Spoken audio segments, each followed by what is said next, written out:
ဟုတ်ကဲ့ပါကျွန်တော်ဒီတစ်ပတ်ရဲ့နောက်ထပ်ပွဲစဉ်တစ်ပွဲရတော့လာမယ့်အောက်တိုဘာ29ရက်နေ့ညနေ3:00နာရီပဲတန်လင်တီရဒီပါကွင်းမှာရှင်မြန်သွားမယ်ရခိုင်နေတဲ့တင်တဲ့တကုံပေါ်တင်းတို့ရဲ့ထိတ်တဲ့တွေ့ဆုံမှုပွဲစဉ်ဖြစ်ပါတယ်။တော့ကြာစတင်ပြီးတော့ဆွေးနွေးသုံးသပ်ပြပါအောင်။ဒါပြီးခဲ့တဲ့ဘက်မှာတော့ဒါသစ္စာအမှန်ကိုနိုင်လိုက်တဲ့ရခိုင် United တင်ကအမှတ်စတင်ရရှိခဲ့တယ်ပေါ့နော်။၃မှတ်စတင်ရရှိခဲ့ပြီးတော့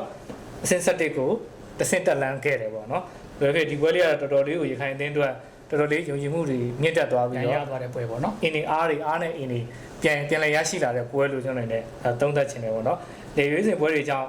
နားလာတဲ့အချိန်မှာနီးပြဦးမင်းထွန်းလင်းနေနဲ့အသင်းကိုအကောင်းဆုံးပုံစံတစ်ခုပြန်လဲရအောင်ဆွဲတင်လာနိုင်တာကျွန်တော်တို့တွေ့ရတယ်ပေါ့နော်။ရခိုင် United အသင်းနဲ့တကုံပေါ်လို့တင်ကစားမဲ့ပွဲကိုကျွန်တော်အခုတည်းကမြင်ရှင်တယ်ဘာလို့ဆိုတော့ဦးမင်းထွန်းလင်းဘာတွေထပ်လုပ်ပြအောင်လဲပေါ့နော်။အဲ့ဒါလေးကိုထပ်ကြည့်ချင်လို့ကျွန်တော်လည်းအခုတည်းကတော့ကံမယ်ဆိုရင်ကျွန်တော်ကြည့်ချင်နေပြီပေါ့နော်။အဲ့တော့တစ်ဖက်ကတကုံပေါ်အသင်းကိုကြည့်မယ်ဆိုတော့တကုံပေါ်က6ပွဲကစားပြီးချိန်မှာတပွဲနိုင်တပွဲတည်4ပွဲရှုံးပေါ့နော်။ရမှ4မှတ်နဲ့အဆင့်10မှာရပ်တည်နေတယ်။ရန်ကုန်ကိုတကိုးတော်ပြန်မသွင်းနိုင်ဘဲနဲ့9ပြတ်ရှုံးတာကတော့တော်တော်လေးကိုဘယ်လိုပြောမလဲစိတ်ပြက်စရာလို့ပဲပြောရမှာပေါ့နော်အဲ့လို9ပြတ်ရှုံးလိုက်လို့လဲဒါ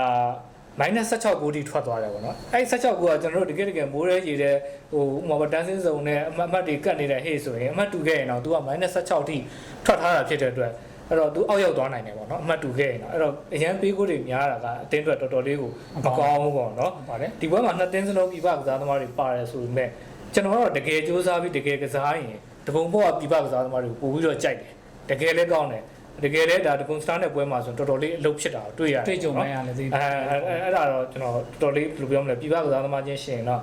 တကွန်ပေါ်ကစားသမားကိုကျွန်တော်အနေနဲ့ပိုကြိုက်တယ်ပေါ့နော်ဘယ်လိုပဲဖြစ်အပြန်လဲသွင်းကိုတွေမြင်အောင်မယ်တကွန်ပေါ်အနေနဲ့ရခိုင်ကို short တွက်ပြီးရော်ရဲကစားမယ်ဟေးဆိုရင်ထပ်ပြီးတော့အမှတ်ဆုံးရှုံးသွားနိုင်တယ်ပေါ့နော်ရခိုင် United တင်ကတော့တေချာပေါ့သူကမတိမ်မြေအသင်းတွေဖြစ်တဲ့အတွက်သူကတော့တေချာပေါ့နိုင်ရလက်ရရှိအောင်စူးစမ်းလာမှာပဲဒါပြီးခဲ့တဲ့ဒါသစ္စာမှန်ကိုကစားတဲ့ပွဲမှာဆိုလဲနိုင်လူစိတ်ကစားသမားတိုင်းရဲ့နိုင်လူစိတ်ပြင်းပြမှုလည်းကျွန်တော်တို့မြင်ရတယ်နော်ဒါလေးကတော်တော်ချီးကျူးခြင်းစရာလေးပါပဲအဲ့တော့ဒီပွဲကလည်းတော်တော်လေးကိုပွဲကောင်းတစ်ပွဲဖြစ်မယ်လို့ကျွန်တော်အနေနဲ့သုံးသပ်ချင်ပါတယ်ကိုမျိုးသုံးသပ်ပြပါအောင်ဗျာ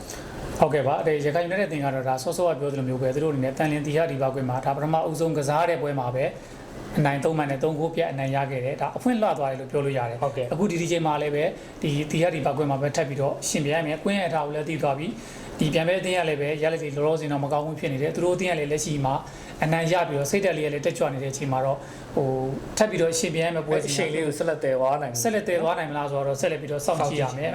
ဒီနောက်တစ်ခုပြောချင်တာကရခိုင်နေတဲ့တင်ကအဲ့ဒီနဲ့ပွဲစဉ်မှာဘာသွားမြင်ရလဲဆိုတော့သူတို့ဒီနီးပြချုပ်သွားခြင်းတဲ့ပုံစံလေးကိုတော့တဖြည်းဖြည်းနဲ့ရှုံလုံးပေါ်လာတယ်မြင်နေရပြီပလီယာတွေအနေနဲ့ဒီနေသားတစ်ခုကိုကွင်းထဲမှာလိုက်ပြီးတော့ဟိုကောင်းဆုံးလုပ်နိုင်ဖို့ပဲလိုအပ်တယ်ဟုတ်ပါတယ်အဲ့ဒီနဲ့ပွဲစဉ်မှာဆိုလို့ရှိရင်လည်းဒီပထမပိုင်းမှာဆိုလို့ရှိရင်သူတို့အနေနဲ့ဒီကွင်းလဲပန်းရဒီစောစောနိုင်တို့မီဆိုတို့ဥဆောင်တဲ့ကွင်းလေရဆိုလို့ရှိရင်အနေငယ်ရုံးကန်ရတယ်ခြေစမ်းမပြနိုင်ဘူးဒါပေမဲ့ဒုတိယပိုင်းမှာတော့ပြန်ပြီးတော့ပုံစံကောင်းရပြီးတော့ကျတော့အခွင့်အရေးတွေလည်းရလာတယ်ကိုယ်တွေလည်းရလာခဲ့တော့ပေါ့နော်အဲ့ဒီအနေသားတစ်ခုတော့ရှိတယ်တကုံပေါ်အသင်းကတော့စောစောကပြောသလိုမျိုးပဲဒီပြီးခဲ့တဲ့ပွဲစဉ်6မှာဆိုလို့ရှိရင်တော့ကိုပြအရေးနိုင်ခဲ့တာကသူတို့တင်းနေတော့တော်တော်လေးမကောင်းဘူးလို့ကျွန်တော်လည်းပြောချင်တယ်ဒီလက်ရှိမှာဆိုလို့ရှိရင်လည်းပေးကိုက25ကိုအထိရှိနေပြီဆိုတဲ့အခါကျတော့တကုံပေါ်အသင်းကတိုက်စစ်ကကိုရဖို့လို့သူတို့ခန်းစစ်ကလည်းပဲဟိုပေးကိုနေဖို့တွေနဲဖို့တော်တော်လေးကိုလိုအပ်နေပြီ PPCC ပြန်ပြီးတော့ကစားဖို့လိုအပ်နေတယ်လို့ကျွန်တော်လည်းပြောချင်တယ်ဘာဖြစ်ဖြစ်ဒီပွဲစဉ်မှာဆိုလို့ရှိရင်လည်းရခိုင်နေတဲ့အသင်းကပဲပြီးခဲ့တဲ့ပွဲစဉ်ရဲ့ပုံစံကောင်းကိုဆက်လက်ပြီးတော့ထိန်းနိုင်မလားတကုံပေါ်အသင်းရောပဲဒီလက်ရှိဒီရလက်ဆိုးတွေကိုပြန်ပြီးတော့ခြေဖြတ်ပြီးတော့ကျတော့ရခိုင်နေတဲ့တင်တဲ့ပွဲစဉ်မှာအနိုင်ရလက်ရရှိအောင်ကစားနိုင်မလားဆိုတော့ကျွန်တော်တို့တန်လင်တီရဒီဘက်ကွင်းမှာဆက်လက်စောင့်ကြည့်သွားမှာပဲဖြစ်ပါတယ်ခင်ဗျာ